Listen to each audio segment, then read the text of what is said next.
जैसा कि आप सभी को मालूम होगा कि आरआरबी जेईई का एग्ज़ाम आज से शुरू हो चुका है।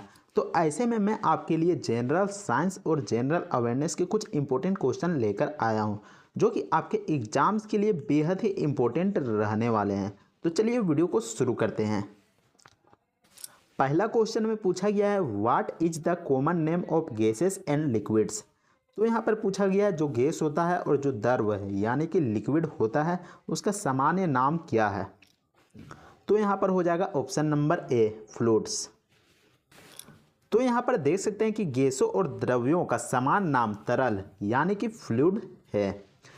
तरल पदार्थों और गैसों को तरल पदार्थ कहा जाता है, यानी कि जो लिक्विड होता है और जो गैस होता है उसको यहाँ पर तरल पदार्थ यानी कि फ्लूइड के नाम से जानते हैं, क्योंकि यह बह भी सकता है और स्थानांतरित भी हो सकता है। नेक्स्ट क्वेश्चन में पूछा गया कि टैगोर हिल झारखंड में कहाँ पर स्थित है। तो टैगोर हिल झारखंड में कहाँ पर स्थित है, तो वह स्थित है रांची में, ऑप्शन नंबर डी। तो यहाँ पर देख सकते हैं कि टैगोर हिल, जिसे मोरहाबादी हिल के नाम से भी जाना जाता है, और यह झारखंड की राजधानी रांची के मोरहाबादी में स्थित है। नेक्स्ट क्वेश्चन में पूछा गया कि हेलिटोसिस को आमतौर पर किस नाम से जाना जाता है। तो हेलिटोसिस को आमतौर पर किस नाम से जाना जाता है, तो यहाँ पर देख सकते हैं ऑप्शन नंबर सी, सांस की दुर्गंध। तो आपको बता दूं कि हेलिटोसिस को आमतौर पर सांसों की बदबू या फिर मौखिक दुर्गंध के भी नाम से जाना जाता है। और हेलिटोसिस जो कि एक चिकित्सकीय शब्द है, यानी कि जो डॉक्टर का इस्तेमाल करने वाला शब्द है वह हेलिटोसिस है, और आमतौर पर इसको हम सांसों की बदबू या फिर मौखिक दुर्गंध भी कहते हैं। नीचे में देख सकते हैं कि हेलिटोसिस सांसों की दुर्गंध ज़्यादातर सल्फर पैदा करने वाले बैक्टीरिया के कारण होती है। तो सल्फर पैदा करने वाली बैक्टीरिया के कारण हेलिटोसिस यानी कि सांसों की दुर्गंध की समस्या आ सकती है। और जो बैक्टीरिया होती है वो कहाँ पर पाई जाती हैं, वो जीभ की सतह में पाई जाती है या फिर गला में पाई जाती है, या फिर यह बैक्टीरिया हमारे दांतों में भी मौजूद होते हैं। मान लीजिए कि आप बहुत दिन से जीभ को साफ नहीं करते हैं, तो जीभ में एक पदार्थ जमा हो जाता है, मलबा जैसा जमा हो जाता है, तो उसमें यहाँ पर बैक्टीरिया पनप जाता है और इससे आपके मुंह से बदबू आने लगता है। जब आप सांसों को छोड़ते हैं या फिर मुंह से हवा निकालते हैं तो आपको वो मुंह से बदबू आने लगता होगा। तो इसी को यहाँ पर हेलिटोसिस के नाम से जाना जाता है, जो कि यहाँ पर एक वैज्ञानिक नाम है या फिर चिकित्सकीय शब्द है। नेक्स्ट क्वेश्चन में पूछा गया कि हिमावरी 9 एक जापानी खालिस्तान उपग्रह है। तो खालिस्तान में क्या होगा, तो यहाँ पर हो जाएगा ए ऑप्शन, ऑप्शन नंबर मौसम। तो आपको बता दूं कि हिमावरी 9 एक प्रकार का जापानी उपग्रह है जो कि मौसम का उपग्रह है।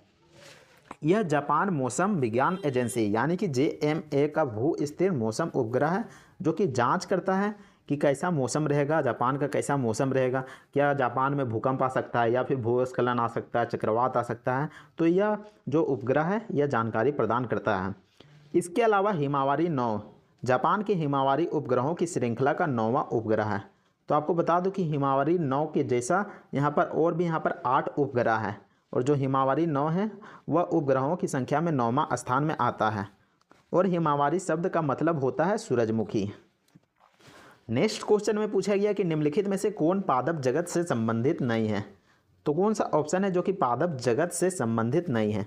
तो यहाँ पर देख सकते हैं जंगल जो कि पादप जगत से संबंधित है, झाड़ी भी पादप जगत से संबंधित है, और पेड़ भी पादप जगत से संबंधित है। लेकिन जो फफूंद है, जिसको फंगस भी बोल सकते हैं, कवक भी बोल सकते हैं, वो पादप जगत से संबंधित नहीं है। तो ऑप्शन ए बिल्कुल सही जवाब हो जाएगा। तो देख सकते हैं कि जो कवक, जिसको फंगस भी कहते हैं, वह पादप जगत से संबंधित नहीं होता है। कवक एक विषमपोषी जीव होता है।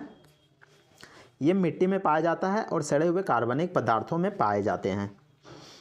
नेक्स्ट क्वेश्चन में पूछा गया है कि निम्नलिखित में से कौन सा अनुच्छेद मानव व्यापार और जबरन श्रम को प्रतिबंधित करता है। तो यहाँ पर देख सकते हैं कि अनुच्छेद नंबर 23 बिल्कुल सही जवाब हो जाएगा, जो कि मानव व्यापार और जबरन श्रम को प्रतिबंधित करता है।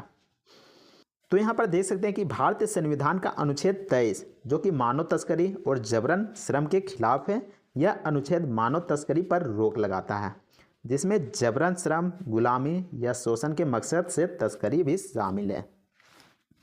नेक्स्ट क्वेश्चन में पूछा गया है कि पदार्थ के एक अणु में सभी परमाणुओं के परमाणु द्रव्यमान का योग होता है। तो इसमें से कौन सा ऑप्शन हो जाएगा। तो यहाँ पर देख सकते हैं ऑप्शन ए सूत्र द्रव्यमान यानी कि फॉर्मूला मास, या फिर मोल, या फिर परमाणु द्रव्यमान यानी कि एटॉमिक मास, या फिर आणविक द्रव्यमान यानी कि मॉलिक्यूलर मास। तो कौन सा ऑप्शन हो जाएगा? तो यहाँ पर देख सकते हैं ऑप्शन नंबर डी बिल्कुल सही जवाब हो जाएगा, आणविक द्रव्यमान यानी कि मॉलिक्यूलर मास।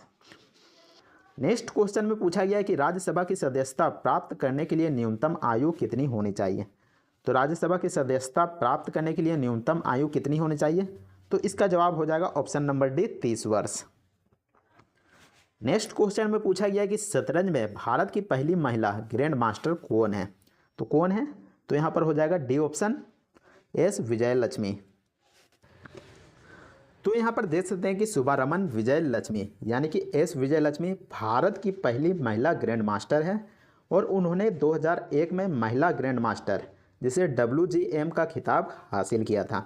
इसके अलावा उन्होंने इंटरनेशनल मास्टर IM का भी खिताब उन्होंने हासिल किया था, जो कि भारत की पहली महिला हुई थी।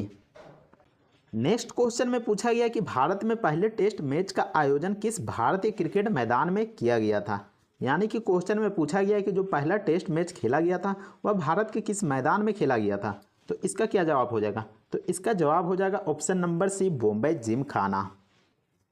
तो देख सकते हैं कि बॉम्बे जिमखाना मैदान ने भारत में पहले टेस्ट मैच की मेजबानी की थी। तो आंसर में देख सकते हैं बॉम्बे जिमखाना हो गया, जहां पर पहला टेस्ट मैच खेला गया था 1933 में। और किसके बीच खेला गया था? तो खेला गया था भारत और इंग्लैंड के बीच में। नेक्स्ट क्वेश्चन में पूछा गया कि सिली पॉइंट शब्द किस खेल से संबंधित है? तो सिली पॉइंट शब्द किस खेल से संबंधित है? तो इसका जवाब हो जाएगा ऑप्शन नंबर ए, क्रिकेट। तो देख सकते हैं कि सिली पॉइंट शब्द क्रिकेट से जुड़ा हुआ है। क्रिकेट में सिली पॉइंट एक फील्ड पोजीशन होता है जहां पर फील्डर बल्लेबाज के बहुत ही करीब खड़ा होता है। नेक्स्ट क्वेश्चन में पूछा गया कि निम्नलिखित में से कौन सा राजा संघमित्रा और महेंद्र वर्मन का पिता था?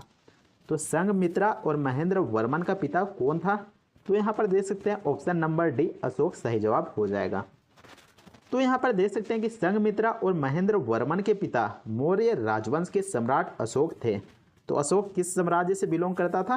तो वह मौर्य साम्राज्य से बिलोंग करता था।